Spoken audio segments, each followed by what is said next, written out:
এবার আবার যদি কেউ টালবাহানা করতে চায় তাহলে তাদেরকেও জুতো পেড়ি করে বিদায় করে দেওয়ার জন্য ছাত্র জনতা প্রস্তুত আছে।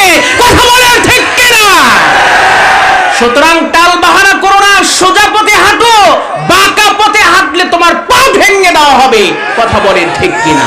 কোনো ফাঁকিবাজি চলবে না, কোনো ধোঁকাবাজি চলবে না, কোনো প্রকারের সলসতির চলবে না। ধোঁকাবাজি যেখানে হবে সেখানেই জুতো পেটি করে সাইজ করার দরকার আছে না।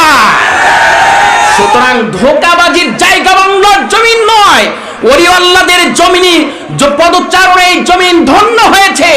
এখানে এই মাটিতে ঘুমিয়ে আছে শাহজালাল ইয়ামিনী রহমাতুল্লাহ আলাইহি, এই বাংলার জমিনে ঘুমিয়ে আছে শাহপরান রহমাতুল্লাহ আলাইহি, খান জাহারানি রহমাতুল্লাহ আলাইহি, এই বাংলার জমিনে ঘুমিয়ে আছে নওগাঁয়ের বুকে শুয়ে আছে শাহ শরীফ জিন্দানি রহমাতুল্লাহ আলাইহি,